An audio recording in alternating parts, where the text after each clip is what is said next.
Yeah! కాకపోతే ఇందాక మీరన్నది ఒక టాపిక్ చాలా ఇంట్రెస్టింగ్ టాపిక్ సార్. ఎందుకంటే మనం అవుననుకున్నా, కాదనుకున్నా ఈరోజు ప్రతి రాజకీయ పార్టీ ఇప్పుడు వైఎస్ఆర్‌సీపీ కావచ్చు, తెలుగుదేశం కావచ్చు, కాంగ్రెస్ కావచ్చు, బీజేపీ కావచ్చు. అంతా కూడా కార్పొరేట్ వీళ్ళ చేతుల్లోకి ఎళ్ళిపోతా ఉంది. ఇక్కడ ఒక 'రాబిన్ శర్మ', అక్కడ ఒక 'సునీల్ కొనుగోలు', ఇక్కడ ఈయన ఆయన పేరేముంది ఫస్ట్ 'ప్రశాంత్ కిషోర్' ఇలాంటి వాళ్ళ చేతిలోకి ఎళ్ళిపోతుంది. సో, ఈటిల్లో ఇప్పుడు కాంగ్రెస్ కన్సిస్టెంట్‌గా సక్సెస్ చూపించట్ల. తెలుగుదేశం చూపెట్ల, వైఎస్ఆర్‌సీపీ చూపించట్ల. కానీ బీజేపీ కన్సిస్టెంట్‌గా ఈ సిస్టమ్‌లో సక్సెస్ ఎలా చూపించగలుగుతుంది సార్ అసల?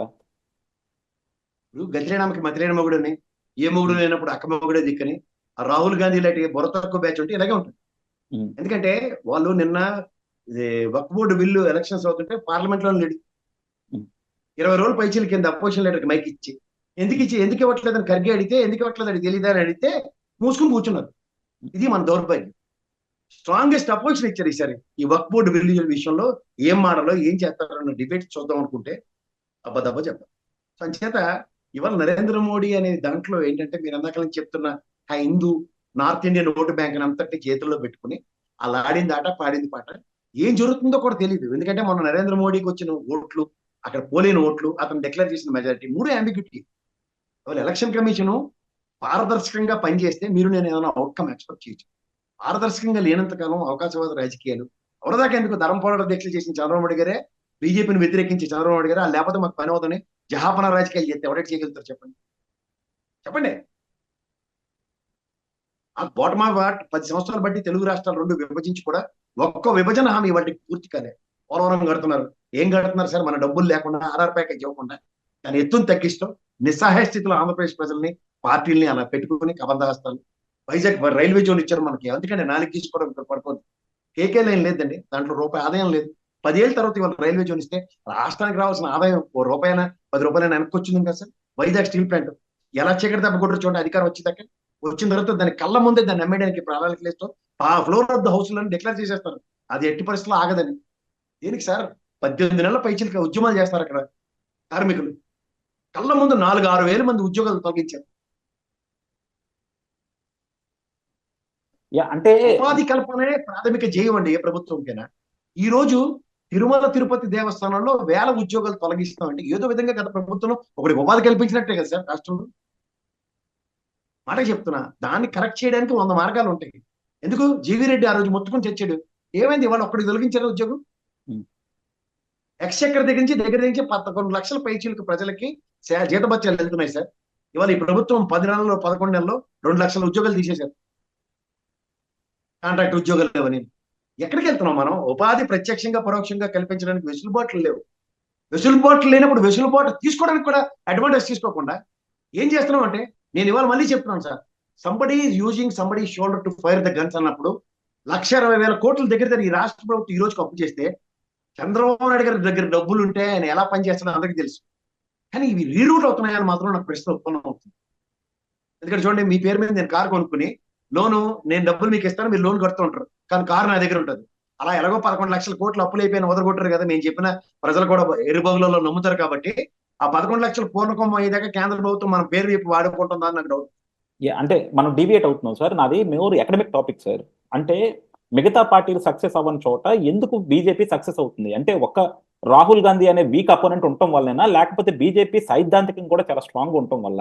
అలాగే వాళ్ళ సిద్ధాంతం వేడిస్తే ఇలాగ ఎందుకు ఉంటుంది? ఈ ప్రపంచం రాష్ట్రం ఉంది. వాళ్ళకి సిద్ధాంతం ఏముండదు సార్. ప్రాంతీయ పార్టీల్ని కబలించడానికి వాళ్ళ దగ్గర ఉన్న స్ట్రాటజీస్ ఇంకో దగ్గర లేవు. దేశం మొత్తం మీద కాంగ్రెస్ ని బదనాం చేసుకుంటూనే వాళ్ళ కాలక్షేపం ఉంటున్నారు.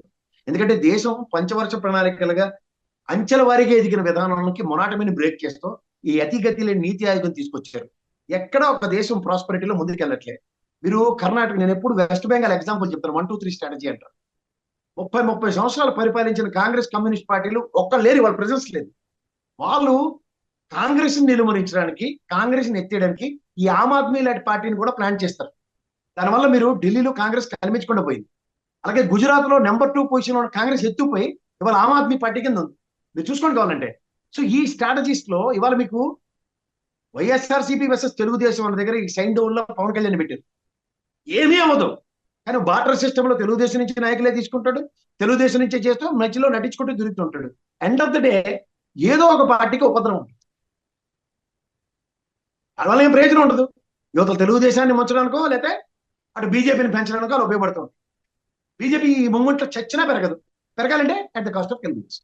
సడన్ గా షిండేగల్ అటువంటి వాడిని దింపుతారు. ఏమంటే లోకేష్ గారు చంద్రబాబు నాయుడు గారి ఫ్లెక్షన్, దీంట్లో ఇటుపక్క నలిగిపోయి అటుపక్క పోయిన బ్యాచ్, ఈ తర్వాత వచ్చే ఉపద్రవాలు చాలా దగ్గరగా ఉంటాయి. ఇది అండర్ కరెంట్ నడుస్తుంది. చాలా మంది బయటికి చెప్పడానికి సస్తున్నారు, కానీ నాకైతే మామట్లేదు, ఖచ్చితంగా జరగబోయేది ఇదే. They are just waiting for the ministry expansion. ఏమక్కడ నాగబాబుకి మినిస్ట్రీ ఇస్తే చాలు, సగం దరిద్రం అక్కడి నుంచి మొదలైనట్టు. ఇంకా నోరాగదు అతనికి, ఏది పడితే అది మాడుతూ ఉంటాడు. మీకు ఎందుకు చిన్న ఎగ్జాంపుల్ చెప్పనా? గాజువాకలో మా చంద్రపూడి గారు అని ఉన్నారండి. ఆయన నానా తెప్పలు పడి 1,00,000 మంది సభ్యత్వాలు నమోదు చేసి ఎలక్షన్ గ్యారంటీ జనసేన అనుకున్నాడు. మనవాడికి నియోజకవర్గం లేదు కదా, లటక్కని పారాచూట్ వేసుకుని గెలిచాడు. ఎంతగానే అక్కడ ఆయనకి పెందుర్తిలో చంద్రపూడి గారికి ఇద్దరికి నన్ను గీసి పంపించారు. ఇదే కూటమితో ఉంటే చూడండి, నాకు చేత కాదు, నాకు సత్తు లేదని చెప్పాడు చూడండి. అంతకన్నా 15 రోజుల ముందు బేగాలు పోయిన పవన్ కళ్యాణ్. ఎందుకంటే వెనకాల బీజేపీ ముందు ఉన్న ధైర్యం. బీజేపీ ఇప్పుడేం లేదు, ఆటలో చాలా టైం ఉంది, ముందు ఆడవలసిన గేమ్ వేరు. దెబ్బ గేట్ చేసాడు మళ్ళీ జాపన, నాకు సత్తు లేదు, నాకు సత్త కాదు, నాకు చాలా వాళ్ళు కాదు. నిజంగా చేత కాదు. ఎందుకు చేత కాదు? పిఠాపురంలో వర్మ గారు అనే మనిషి 23 సంవత్సరాల పార్టీ ప్రత్యర్థి, పార్టీ కోసం పరితపించి ఆయనకి రాజకీయ క్షేత్రంలో ఆగమంటే ఆగే నిస్వార్థమైన నాయకుడు అతను. అతన్ని వెనకన ఎన్నిదల్లో నిలబెట్టి పవన్ కళ్యాణ్ గెలిపించింది తెలుగుదేశం. ఇవాళ విశ్వాసం లేకుండా, కనీస బాధ్యత లేకుండా స్టేజ్ మీద అందరికీ ధ్యానం చెప్పాడు, ఒక్క వర్మకి చెప్పలే. మీరు గమనించుకోండి కావాలంటే. పైపచ్చి నాగబాబు అసందర్భ పేలటం. అవుట్కమ్ చంద్రబాబు గారు పిలిచి క్లాస్ పెడితే తక్కని, అదేం లేదు సార్, మీరే దేవుడు సార్, నాకు సత్తువే లేదు సార్, అందరి ముందు చెప్పేస్తాను, సరెండర్ అయిపోతుంది. ఇవి చూసాం సార్, ఇవి చాలా చూసాం. ఇలాంటి గేమ్స్ అన్ని ఎంతవరకు లీడ్ అవుతాయి? 2 రోజుల్లో వీళ్ళు ఈ బీజేపీ ఆడిస్తున్న కోతాటలో, కొంతమంది కోతాటలు భలే ఆడుతున్నారు. కోతి కొమ్మచ్చాట్ల రాష్ట్రకి ఇట్టి పడితిప్పి ప్రజలు చాలా చైతన్యవంతమైన ప్రజలు ఆంధ్రప్రదేశ్ నిపురు గప్పిన నిపుణులు ఉంటారు. మూడో కంటికి తెలియ జరిగేది ఏమిటో. 2019లో తెలుగుదేశానికి 23 స్థానాలు ఇచ్చి సినిమా చూపించారు. 2024లో 11 స్థానాలు ఇచ్చి వైఎస్ఆర్సీపీకి సినిమా చూపించారు. ఇది ప్రజల యొక్క వితరణ, విజ్ఞత. దీన్ని మర్చిపోయి ఎవడు మట్టగాడు మెటమెట్లు ఆడిపోతే తిప్పి ఏ బంగాళాఖాతంలో ఎవరిని ఎలా కలుపుతారో తెలియదు ఆంధ్రప్రదేశ్ ప్రజలు. అది తెలుసుకోమన్నాడు. కానీ ఇప్పుడు తెలంగాణలో ఎలా ఉండబోతుంది సార్? ఎందుకంటే ఇక్కడ కూడా బీజేపీ చాలా క్రూషియల్ గేమ్ అయితే ప్లే చేస్తుంది కదా. ఇక్కడ కూడా జనాలు చూశారు అంటే ఒకసారి. బీజేపీకి అంత పెద్ద ప్రశ్నలు అవసరం లేదు సార్. నేను ఒక విషయం చెప్తాను. బీజేపీకి ఇక్కడ మీకు వాక్యూమ్ క్రియేట్ చేశారు. ఎందుకంటే బీఆర్ఎస్ మీద ప్రజలు విసిగిపోయారు 10 సంవత్సరాలు బట్టి. ఎందుకంటే నాయకులు, అతను బీఆర్ఎస్ కున్న ప్రాబ్లం ఏంటంటే రాష్ట్రం విభజనకు ముందు 2 టర్ములు, అది కాంగ్రెస్ అవనండి తెలుగుదేశం అనండి, వీళ్ళు ఆల్రెడీ 2-3 టర్ములు గెలిచి ఉన్నారు. వీళ్ళందరూ గోపెట్ల దక్షిణ తెలంగాణ నుంచి అందరూ బీఆర్ఎస్ పార్టీలో జాయిన్ అయిపోయారు.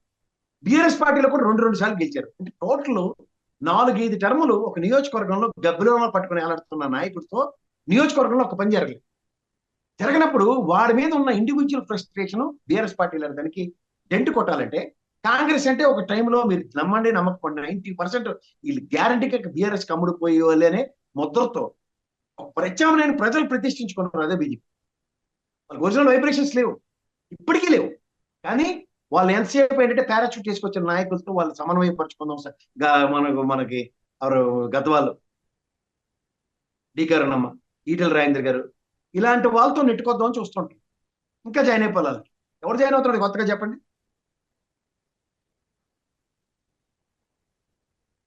ఇవి మీరు బీజేపీ ఇక్కడ ఆంధ్ర రాష్ట్రంలో తెలంగాణలో రెచ్చిపోతారు, వీళ్ళు వచ్చేస్తారు అనుకుని భ్రమ. ఏంటంటే ఈ రోజు కూడా కేంద్ర కేబినెట్ మంత్రి రెడ్డి కిషన్ రెడ్డి ఒక్కడి పనికొచ్చి పని చేస్తే ఒకసారి ఈ 10 ఏళ్ళు సికింద్రాబాద్ లో లిఫ్ట్ ఓపెన్ చేసాడు అంతే. గద్వాలకి పర్యాటక శాఖ మంత్రి ఉండి 40 కోట్లు తెచ్చారు సార్. తెచ్చి గద్వాల పాత దేవాలయాన్ని అమ్మవారిది బ్రహ్మాండం కడతాడు అనుకుని మేము అందరం చూస్తే, రాష్ట్ర ప్రభుత్వం వాటా కూడా ఎంత ఇస్తారో చెప్తే దాన్ని బట్టి డెసిషన్ తీసుకుంటూ ఉంటే, రాష్ట్ర ప్రభుత్వం మీరు తెచ్చి మీరు పర్యాటక మంత్రి కదా సార్ చేయండి అంటే డబ్బులు లటక్కని వెనకబట్టి పోయాడు. బీజేపీ వాళ్ళకి ఇచ్చి తీసుకోవడం అన్నది కామన్ అనుకుంటా సార్ ఎక్కడైనా సరే. బీజేపీ వాళ్ళకి ఇచ్చి తీసుకోవడం కామన్ అనుకుంటా అంటున్నా. ఏదో ఒక కారణం చెప్పి వెనక్కి తీసుకుపోవడం. సార్ మీకు నంబరు పవన్ కళ్యాణ్ ఈ కూటమితో జత కట్టి మనకి ఏంటి చెప్పాడు? కేంద్ర ప్రభుత్వం నుంచి నేను ఎలా తెస్తానో చూడండి అన్నాడు. మన బడ్జెట్ అంటున్నారు 94,800 కోట్లు పెట్టుకున్నారు సార్. ఏది గ్రాంట్లు తెచ్చుకోవడానికి. ఎంత ఇచ్చారు తెలుసు సార్? 18,600 కోట్లు ఇచ్చారు ఇప్పుడు గ్రాంట్లు. ఎందుకు? దాని బదులు అప్పులు చేసేయండి, అప్పులు చేసుకోండి. ఎవరు కట్టారు సార్ అప్పులు? మీరు నేనే కదా. అది వాళ్ళ బాధ్యత. అయితే మనం తెలుసో తెలియకో మన కర్మక బీజేపీని మాట మాడవలసి వస్తుంది. అసలు ప్రజలు ఎప్పుడు తిరగబడతారని నేను 1000 కళ్ళతో ఎదురు చూస్తున్నాను. తిరగబడిన రోజు మాత్రం నాకు మామూలుగా ఉండదు. ఏమో సార్, అంటే నాకైతే అంత నమ్మకం పోయింది. నేను మొన్న 2024 ఎలక్షన్స్ లో బీజేపీ కొంచెం గట్టిగానే దెబ్బ తగులుతుంది అనుకున్నాను. కాకపోతే కాంగ్రెస్ వాళ్ళు ఏంటంటే వాళ్ళు లేదు పోయిలే. సార్, సార్ మీరు ఒక మాట చెప్తున్నాను. ఉమ్, అస్సలు ఏ మొక్క లేని దగ్గర ఆవదం వృక్షమే మానవ వృక్షం అన్నట్టు ఇవాళ మీరు తెలుసో తెలియకో దేశవ్యాప్తంగా చాలా ప్రాంతీయ పార్టీలు గట్టిగా బలపడ్డాయి. ఉమ్. కొన్ని ప్రాంతాల్లో కొన్ని పార్టీలు మనుగడికే ప్రమాదం ఉన్న దగ్గర ఈసారి మనుగడిని సస్టైన్ చేసుకుని నిలబడ్డాయి. కాంగ్రెస్ ఎలియన్స్ ఛత్తీస్గఢ్, హర్యానా లాగా కేవలం రాహుల్ గాంధీ బుర్ర తక్కుతనం, ఈ ఆమ్ ఆద్మీ పార్టీని అటు బీజేపీ నుంచి అమలు పొది నుంచి ఆవిర్భవించిన ఒక మణిపుష్పం అని తెలియక జడ్డిమాలో కల్లా ఇవాళ ఆమ్ ఆద్మీ పార్టీని భజన చేసుకుని తిరుగుతున్నారు అందరూ. ఈ కేజ్రీవాల్ కు అన్నా హజారే టీం అండి వీళ్ళందరూ. కేజ్రీవాల్, అన్నా హజారే, నేను కిరణ్ బేడి, మూలికలోడు రామ్దేవ్ బాబా గడు, వీళ్ళందరూ మీరు గమనించండి. మొన్న ఐలాండ్ కొనుక్కుంటున్నారు రామ్దేవ్ బాబా. అవును, మొన్న ఎక్కడో సోషల్ మీడియాలో ఒక పోస్ట్ బిల్లు తీసుకుంటే నా పేరు ప్రసాద్ గారు. అదే. నేను ఎన్నో డిబేట్లు ఛాలెంజ్ చేసింది. ఎప్పటికప్పుడు ఆడి మీద ఎవడు కంప్లైంట్ అయ్యేవాడు. అదే, నేను సోషల్ మీడియాలో ఒక పోస్ట్ చూశాను సార్.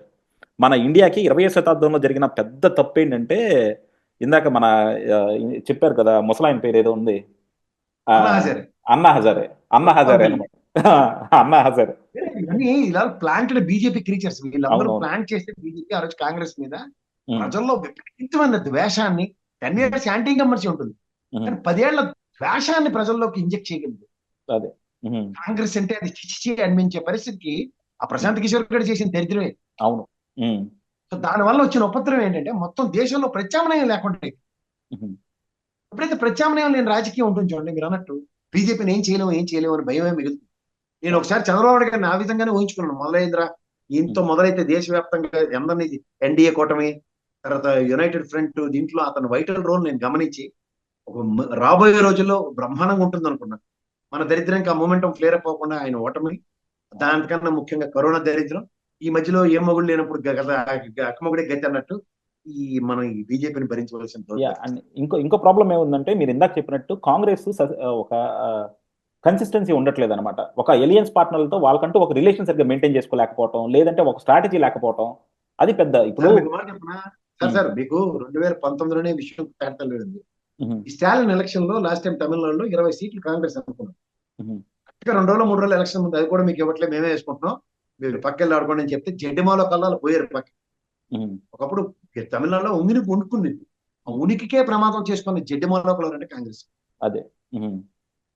ఆ ముసలి చచ్చిపోరు. ఆ మోతీలాల్ వరం మన తాళాలు పట్టుకుని చచ్చిపోయి 93 ఏళ్ళు. మిగిలిన ముసలి వాళ్ళు వదలరు. ఆ జయరాం రమేష్, దిగ్విజయ్ సింగ్, ఈ చాలు సార్ మొత్తం కాంగ్రెస్ ని భ్రష్టు పెట్టి ఇచ్చేసాడు. ఆ దిగ్విజయ్ సింగ్ అని అయితే అసలు స్పేర్ చేయకూడదు. ఆ గేలట్ గారిని ఇలాంటి వాళ్ళు, ఎందుకంటే సచిన్ పైలట్ గారి కడుపు కొట్టి ఆ గేలట్ గారు కూర్చోండి మొత్తం ఒక్క సీట్ కూడా గెలకుండా అడుపు తినిపోయిన పరిస్థితి. అంతే, అలా ముందే అమ్ముడిపోయాడు. అవును. అదెందుకు ఇప్పుడు కర్ణాటక కూడా అదే పరిస్థితి కదా, డీకే శివకుమార్ పక్కన పెట్టము.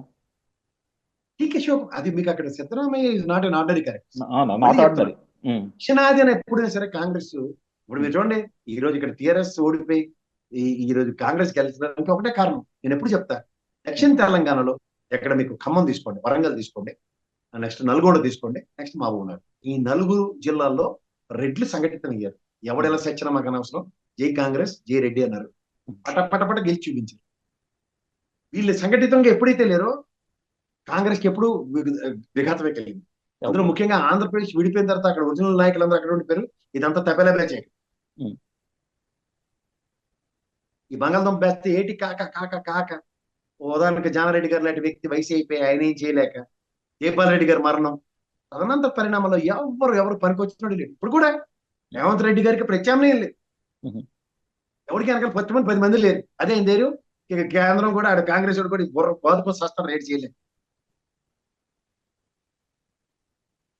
చూద్దాం సార్, డెఫినెట్ గా. ఎందుకంటే బీజేపీ రాజకీయాలు మాత్రం నాకు ఎప్పుడు చాలా ఇంట్రెస్టింగ్ ఉంటాయి. ఎప్పటికప్పుడు దానికి బాగా కార్యకర్తగా నేను ఆ రోజు బాబరీ మసీద్ పోల్గొట్టినప్పుడు వెళ్ళినప్పుడు వాళ్ళ జడ్డితనం నేను కొట్టొచ్చినట్టు చూసి ఏడుపు అధ్వాని అయితే ఏడిచేస్తాను. అమ్మో ప్రపంచం దాన్ని చంపేసినా కొన్నారా బాబు, ఎంతటికి నన్ను ఉరిశిక్ష చేసేస్తారేమో అది చెప్పితోటి చేసేది అయ్యేది ఇంకోటి. Okay, thank you sir, thank you very much.